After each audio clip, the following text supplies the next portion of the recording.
external, musical, you may not find a poor baby. Lilibet proved to be the source of our doubts.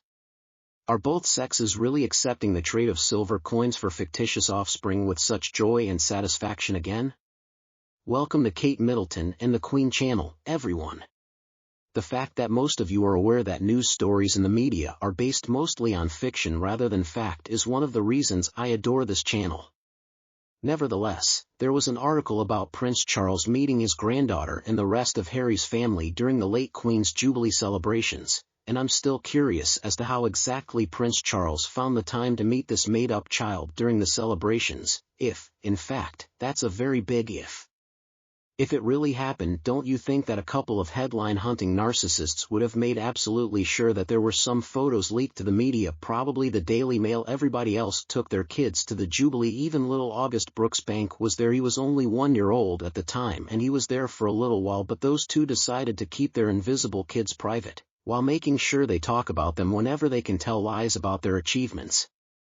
Because they know nothing about child development. But if that meeting had really happened, I mean, we can be sure there would have been some anecdote about it or some photo that would have shown up in some magazine or other. That child does not exist. I don't think either child exists now. Maybe they exist for a different family, a different couple, and they're happy to use them for photo ops, but neither child lives with Meghan and Harry in that Olive Garden looking Montecito McMansion, because think about it, it doesn't make sense. We have never seen any packed photos of them being taken to the park or to nursery school or anywhere. Have they been pathed to doing anything normal? No, absolutely never in their lives has that happened, but it did happen at least one time to every other member of the royal family, and so that's why it doesn't make any sense. And let's remember, this was also the visit where Harry claimed that his 96-year-old grandmother, the Queen, with only 2 or 3 months left to live, was rolling around playing in the floor with Invisibed, and this is when she could only appear on the balcony with a lot of difficulty, and I think she was in a lot of pain. We said multiple times that we don't care exactly what the late Queen died of. She was 96 years old and she was frail, so I do not believe she was going to be playing on the floor with anybody. That would have been basically impossible,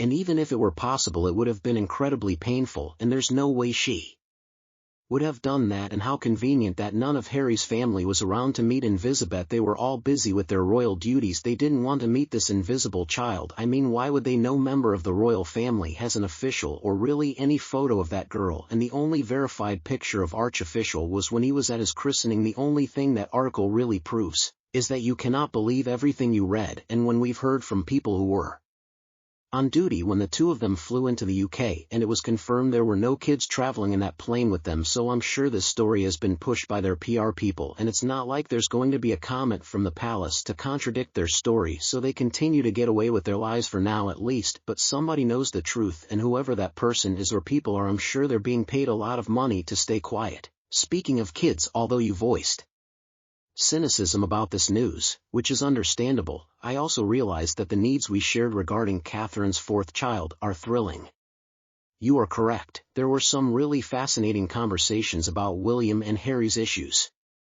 Now, let's look at some of the thoughts that people had in response to the video about Catherine's pregnancy that you guys posted in the comments section.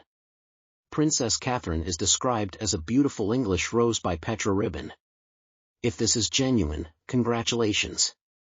Patty Riley seems intriguing, but I won't believe it unless the palace makes a formal announcement. Yes, you are correct, this is unconfirmed news, but even so, like several of you, I am thrilled about it. Additionally, we have Connie. Hopefully, their claim that they are amazing parents who don't give a damn about the Harkles' opinion is accurate. William and Catherine, I assume, are likewise indifferent to the opinions of the Harkles. NL. Will Barger raises an insightful issue as well. How many times have we been informed that this pregnancy agenda would have 12 children if all cases were real? I have to agree with you on that point. Though I think we all want them to have more children since they are such wonderful parents. You make a really solid point.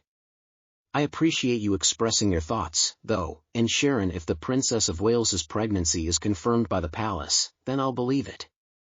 My best wishes are with her. Next up is a comment from MGG3. Here's a valid point, if it originates from the palace rather than a US magazine, I'll believe it. I can see why some of you are wondering how a random American magazine could know more than what we do, but we also have to acknowledge that occasionally American tabloids can be accurate.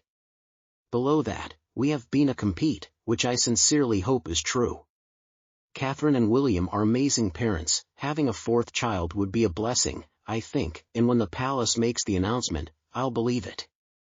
So, it appears that everyone agrees that we hope this news is accurate and that we won't really know for sure until the palace verifies it. Alright, let's move on. Corgi made a comment. Hugs, it's great to see you again. My sister is married to a Maltese gentleman and resides in Malta, Corgi says. Given her height, blonde hair, and blue eyes, her offspring are a charming blend of the two ethnicities. Thank heavens, no one in Malta resembles Meghan Markle. I have never seen a Maltese woman with chicken legs and a boxy body, but they do have light brown skin and brown eyes. Marco would not fit in at all with them because they are delightful rays and extremely family-oriented. That's correct, you say. Meghan should give up attempting to explain that she is Maltese if they value family, since otherwise they wouldn't have her. It occurs to me that I have no idea what nation or ethnicity might own Meghan. Again, Corgi, I appreciate your comment. I'm so happy to see you again, and Mary is sharing her baby news with us next. If this is accurate, I'm so happy for them. She is an incredible mother. My prayers are that she will have a trouble-free pregnancy and minimal morning sickness. In her subsequent remarks, Jacqueline discusses Harry and William's friendship and remarks, I never realized how jealous he is of William. Though they only succeeded in making themselves appear vile and stupid, they believed they could overthrow the monarchy. Thank you.